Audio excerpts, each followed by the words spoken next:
There's certainly a big overcoming of two or three players. And again, Tillman Bugs is a very, very fine friend of that. And I'm with him all the time. And we would have to be ROTC uniforms. And like I said, I had a good time because I enjoyed dancing behind the girls. And let me just a quick one. Tillman, I still work with now. I run a thing in Chicago, and I used to say because Tillman would insist that the ROTC, which was a branch of ROTC, and I told him because every Tuesday they had they checked to see just like the ROTC that the shoes that shine, and it bothered me. Tillman, my good cat, and I told him if I ever get out of here, I'm gonna kill you. We are very, very close friends. It's funny, but what pain will do.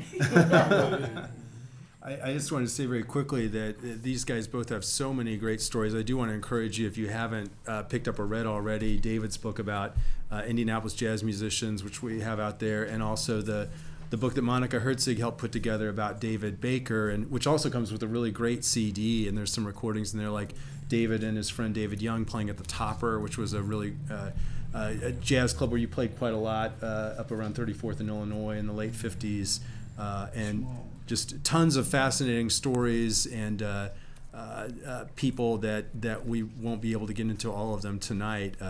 You're just a wealth of wonderful stories, David. I always love your story about your friend Ted Dunbar, the guitarist, who decided he was going to go down one night and challenge Wes Montgomery. Can I say a bad word? I think so. I think it's a jazz audience. They can probably deal with it. It was a jazz audience, and Ted had come with Ted. His degree really was in as a pharmacist. Pharmacy. And Ted would go sit in and play the set-ins each time. And he started to feel, I think, overconfident because he wanted to sit in with Wes Montgomery. Wes Montgomery was the boss. And he decided this evening, my wife at that time said, why is he staying around here when he can't get in? And so it got to be kind of touchy. And this was the 19th hole, and we got out there, and Ted thought in a fine way that he's going to cut Wes. Yeah. And everybody thought he was going to have it. And about 1 o'clock in the morning, which was when they were finishing up, and forgive this, he asked him what to say.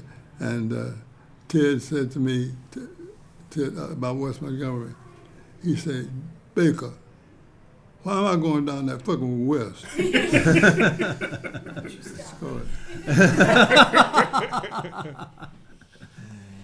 You were waiting by the phone, I think, right? Because you knew he was going to call because he had kind of gone down there all cocky, and you were telling Judy, I think you were like, I know Ted's going to call me, and then he did. He got rid of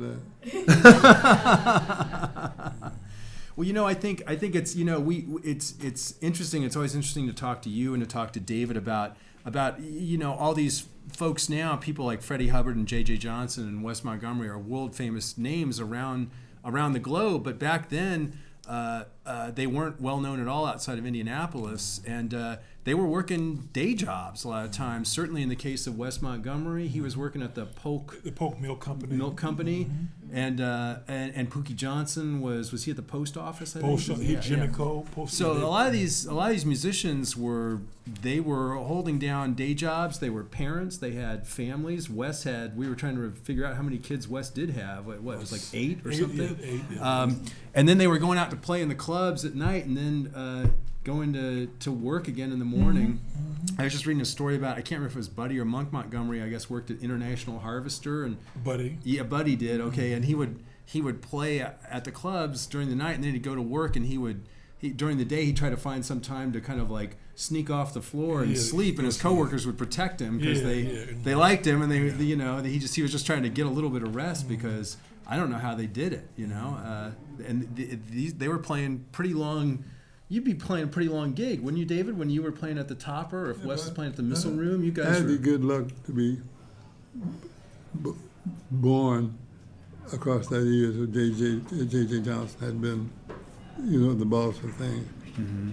And those guys fought for each other. Mm-hmm. And I'm sure you can vouch for that. And so you find that there's a kind of a partnership that transcended race. Mm-hmm. It was like when we were just talking about David and David Young? Yeah, and these people cross lines, Mm-hmm. and ultimately, when cotton became one of the things that people could do that were black.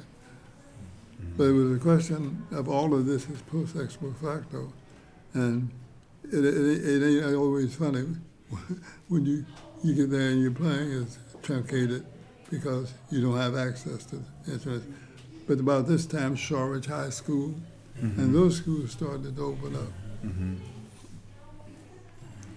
Yeah, and that the neighborhood actually started to change from what I've read. You guys lived through it and could talk more authoritatively about it. But that Indiana Avenue, started to go into decline. When would you say, in the 50s, Probably 60s? the early 50s. I remember as a kid being on the Avenue in the early 50s, and you would see a change in the total in the environment, because in maybe the mid 50s, I was a little kid walking down the Avenue. You would see you could start at one end, you could hear the blues, then you hear bebop, then you may hear doo-wop, and then further down there would be a church on the corner. You hear gospel. So within about 2 or 3 blocks, you would hear all genres of music, and it slowly began to change as there were 3 major factors, and I listed them in my book. The first was integration. Probably in the late 50s, early 60s, some of the downtown venues would permit African Americans to enter. So there were people who wanted a new social experience, so they would leave the Avenue and take their dollars with them to Meridian. And that was the first factor. The second factor would have been the federal highway that came through there in the 60s, 465. And that took a big chunk out. But the major component of the dissolution of the encroachment would be the encroachment of IUPUI, Indiana University, Purdue University at Indianapolis. They originally the idea was that they wanted to put only one building. They wanted to expand the Indiana University Extension Center that was there. So they said, if we go over this neighborhood, we just take one building, we'll be satisfied. But that was not the case. So just like a metastatic cancer, it just They ended up taking up quite a lot of property. They took all the property, so a lot of the clubs had to close. And the last one was Al Coleman's British Lounge. That closed. That was about the last. One got a first degree. Off of these things that were now at the park that led into things. I forget what you taught. I know that some of the same classes that I did. I taught those classes at IUPUI for quite a while. Yeah, it was. There were a lot of factors that kind of seemed to contribute to the decline of it. And it did seem like integration in other ways, David. Also, like the African American population that had clustered around Indiana Avenue started to kind of disperse outwards somewhat. And then I think just a lot of things that were going on in a lot of major American cities in the mid 20th century, where the economic base moved away or moved out and started to. I know Indianapolis was not the only city that. It was across the country. Yeah, but then you throw in these exacerbating factors like the highway, like IUPUI, and then the music was changing too. I know you've talked about, you saw Jimi Hendrix on the Avenue at one point. The kinds of, in terms of for jazz performers, different music came along. Indianapolis had a very thriving soul music scene, from what I've read in the 70s, but the jazz scene itself, at least Indiana Avenue, kind of seemed to disappear from there. And kind of added to it because you got probably one of the most famous musicians of all, Nat King Cole. Nat King Cole is who built Capitol Records. Without Nat King Cole, they would have died. And now everybody knows that Nat King Cole, and I hate to put a bad thing on it because Nat King Cole was winning all the polls and tests, but he smoked, and he was set up to be the one to be the main person, and he stopped his guy who was driving him around, and he's back there with cancer, and he stops to get some cigarettes. So it shows that good sense transcends all those other things. Yeah. Well, Nat King Cole died in '65, which was also was. I was thinking about in terms of on the Avenue. I know that was the same year that you went. You have a great story about David went to see John Coltrane play on Indiana Avenue in 1965, and he played it was called the Pink Poodle, interesting name for a jazz club. It was Chateau d'Yves, I think maybe it was called at one point. But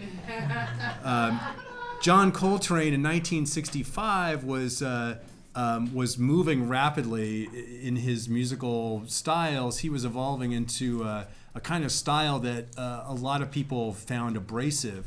But the internet wasn't back around then. You didn't hear music. The records that came out in the store maybe had been done a year or two earlier. You didn't hear things right away necessarily. And you told me, David, that when Coltrane came to play at Indiana Avenue in 1965, that people went down there thinking they were going to hear My Favorite Things, which had been a big hit on the radio. And instead, I think you just said you went down there and people were climbing out the windows. They were climbing out the windows like the place was on fire. But they got out of there fast. It was I think he was one of the last really notable jazz people to perform on the Avenue, wasn't he, David? Coltrane in '65. Yeah, I have a Nat King Cole story. I think I told it last year.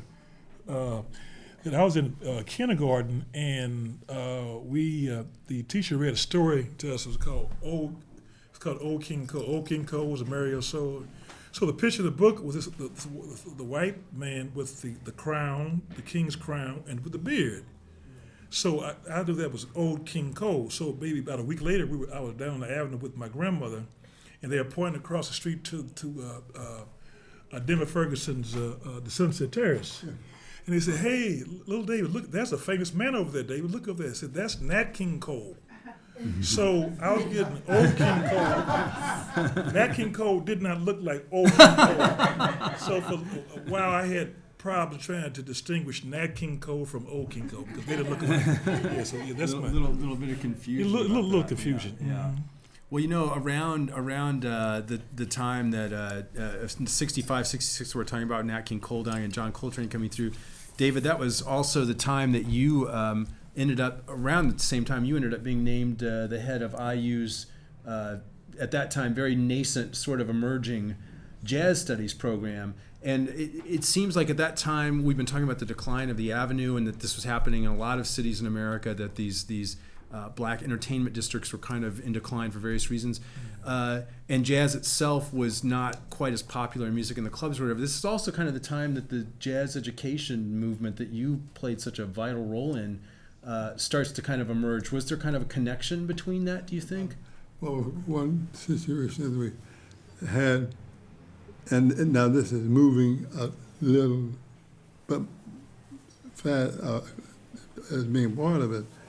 And this is when Dr. King showed up on the scene.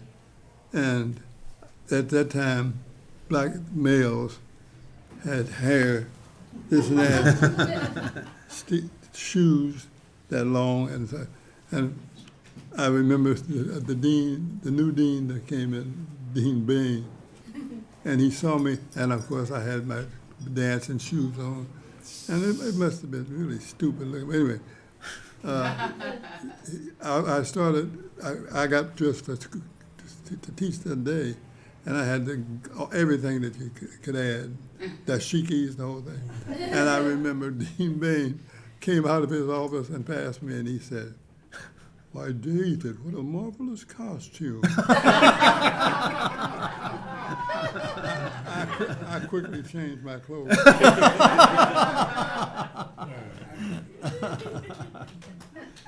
Well, you certainly, next year is going to be the 50 years since you took that job on, and you've always talked about that there were people who preceded you there that had done some things like Jerry Coker, and there had been kind of a bit of an emerging jazz education program there, but you're really the one who started it and really turned it into what it is today, which it's an amazing program today, and it has, I don't know, how many full-time faculty members now, Monica?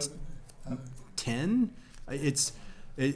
For a long time, it was just this man here. He was the IU Jazz Education Program. And How big was it? Monica? It's certainly grown. Yeah. We have professors of saxophone now and piano and drums and everything else. But for a long time, he was carrying it pretty much on his shoulders. And Dominic Spiro was helping you to some extent, but you were really carrying quite a load for a long time before you were able to really get the support to make it what it's become today, which today it's one of the most renowned jazz programs in the my world. hands on a time machine.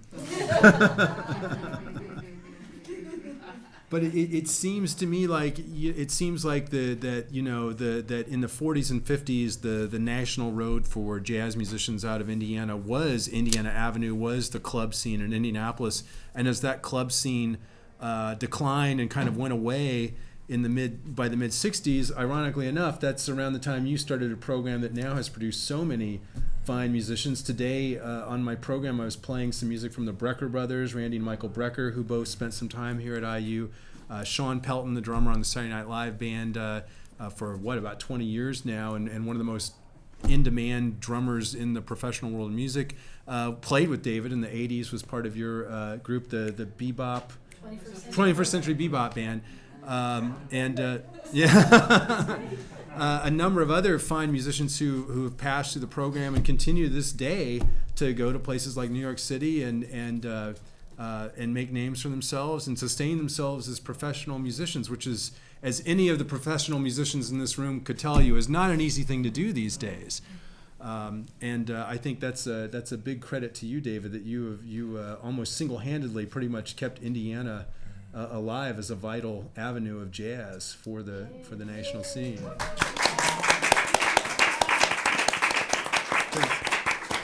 If you hadn't been around, sir, I don't know who else would have done it. It's kind of like It's a Wonderful Life or something. If we take you out of the picture for the last 50 years, I think you get a pretty bleak scene of Indiana jazz. It's me talking, that's not me. But we have people who are continuing that today. Monica Herzig, and I've got to cite Janice Stockhouse here, who's come tonight. Thank you so much. And,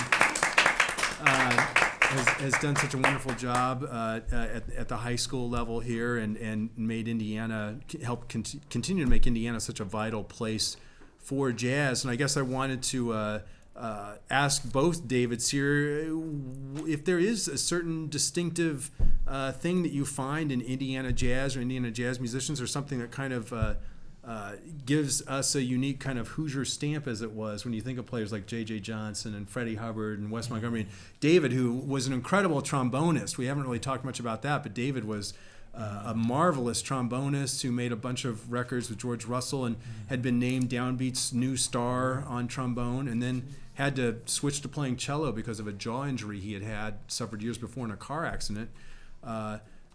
What is it? You know, Ted Gioia, who's a jazz historian, says he's wondered, was there something in the water out in Indiana that, you know, led to, but I just wondered what you guys think might be the reason for so many great jazz musicians coming out of this state. Well, I think that if we could trace it back to the outstanding music educators that we had at Christus Attucks High School, Russell Brown, Norman Merrifield, and Laverne Newsom. And then earlier there was Miss Marion Douglas Birch. She was also, I think, earlier.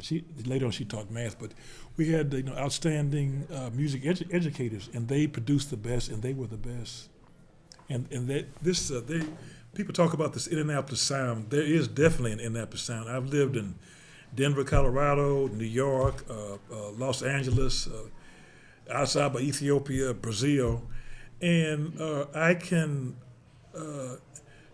discern a different level of precision with Indiana Avenue musicians, and I think I can trace it right back to the classroom at Christus Attucks High School. It's just a certain sound. I don't know the technicality, the big words, but there's a certain sound that I hear that I can say, oh, he's from Indiana Avenue. I can hear that, It seems like it seems kind of laid back, but it's really swinging and hot and cooking and dynamic underneath the surface. And I think that's one reason why a lot of these musicians went out to the West Coast in the 50s. If you think of West Coast jazz, you might tend to think of like Chet Baker standing on a beach playing a trumpet. And I mean, I really like that aspect of West Coast jazz, but there were also, it was a more complex and nuanced kind of musical school than what we're often led to think. And there were a lot of Indianapolis jazz musicians who went out there. The bassist Leroy Vinegar, the Montgomery brothers, the Master Sounds were out there, and a wonderful pianist that David could tell you quite a lot about, both Davids could tell you quite a lot about, named Carl Perkins. No relation to the guitarist, but died very young at the age of 29. But Miles Davis was a great fan of his, and he did manage to make quite a few recordings as a sideman before he passed away, but these were all Indianapolis guys playing out on the West Coast and doing so very successfully. But I don't know, David, what do you think accounts for the wealth of jazz talent that came out of Indiana? Besides the fact that you did so much for the last 50 years to help foster it. That's obviously a huge part of it. But I think when it becomes a situation where people are helping each other, moving the things that are being done, and having some people who are brave enough to make some of these changes. I don't think I think it's not so widespread. It's very difficult to even talk about it. I think it's possible to do some of the things by having like when you got a huge body of instrumentalists playing. I can remember when it was Jerry Coker, myself, Dominic Spera, and a few people like that who held the line. And I don't think any one person can take responsibility. But there's a tendency to imitate what you've heard, whether it's Mozart or Haydn or Beethoven. All of these are things that now are commonplace. And I felt so bad when Mr. Newsom died. I had nominated him for that. And he died the very, very next day. And he's somebody who was one of our great, great teachers. And it just never occurred to him that, that he was nearing the end of his career. And I remember it was that next day, and I cried, Yeah. But it seems like all the efforts that he and the other people we've talked about at Attucks, what they instilled in you and your friends and your fellow students has really been carried forward in what goes on at IU. I mean, it's interesting. You can really kind of trace IU today all the way back to people like Mr. Newsom at Crispus Attucks. I mean, they really laid the foundation. They kind of planted the seeds for, you know, what we have today at IU. Does anybody have questions for either one of these gentlemen? I have one Oh, sure. insert right here. One conservatory of music that we left out. Oh, I was we, gonna- Mm-hmm. we should be, somebody should spank us. What about the Slide Hampton's family over on Vermont Street? When you would go over there, I was a little kid, I would go to Military Park to play basketball, but you had the whole block. You could hear you guys playing over there, Pookie Johnson, David Young, Benny Barth. You'd have the entire block just jumping. Thank God it's all available now too. Yeah. But the Hampton household was a conservatory of music. Yeah. Slide Hampton, Burge. There are pictures of the ladies here in the other room, but the Hamptons that was a conservatory of jazz. They were like the Indianapolis Forerunners of the Marcellus family. Just a lot of very talented musicians, Slide both Hampton. men and women in Oh, that yeah. family. And yeah, David, you always told me that story about they'd have a big tub of Kool-Aid there when you went there to practice. Yeah, but you know, we practiced at their house. Off, what is that street, Northwestern, when you come in? And Mrs. Hampton would take a huge, what do you call those? It's washed out. Yeah, Wash tub, yeah. yeah, washed up. And they would, when they got time for the break, they would put some different kind of things of Kool-Aid. yeah, and I'm not sure how we stayed healthy. When everybody's walking around in the shoes. And I'm probably like, I've been discovered now. I'll be in jail tomorrow. Yeah, no, it really was, the Hampton family. And also, there was also the Ruth MacArthur Conservatory, too, which was a formal music school down on the Avenue, wasn't it? And she had, that had a strong definitely. impact Ruth on. MacArthur, in the 1940s. She was the daughter of a physician from, I think they were out of Virginia. It's in the book, and she established that conservatory and trained a lot of great musicians also. And there would be several music educators from Attucks who would come there and teach there part-time, and Butler also. And also, in addition to that, my research uncovered that there'd be musicians from the Indianapolis Symphony Orchestra who would come in and teach honors courses there. And that was something unheard of during this time period. And don't forget Willis Kirk. Oh, yeah, Willis Kirk, out of California. And it's funny how this thing spreads out as it gets more and more people who can do these kinds of things. Then you find Willis Kirk, who was a very fine drummer, and two or three of my buddies, all of whom are that and that. And so when they see, either one of us sees the other at these things, it's, hey, Junior! Oh, yeah, Junior. The first I'm trying to cool it. But I'm serious, they'd be able to, and they get to first, and of course, on the phones, I always talk about Junior. And so it spreads so much, and it is, I think, such that you can't really break it down into the smaller units, but you can certainly talk about all the things that happened in every decade since those times, and it's a thing to be thankful for. Now, the thought of what would have happened if somebody thought there were 70 people in a jazz program as it is here now. And the Dean Bain wasn't there, so I didn't have to put on any.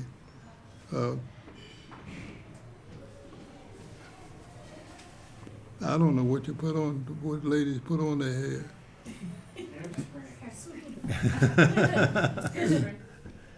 I knew it. Yeah, that's got it. Well, yeah, I want to encourage people again to check out both David Williams' book about Indianapolis jazz musicians, which has just a ton of wonderful biographies of a lot of the people we've been talking about and many more, and also the book that Monica Herzig put together with essays by her and other people in it about David's life and career in music, which I think really gives a really comprehensive sense of how the jazz education DNA of IU's program is just kind of, you were talking about things spreading, has really spread not just throughout this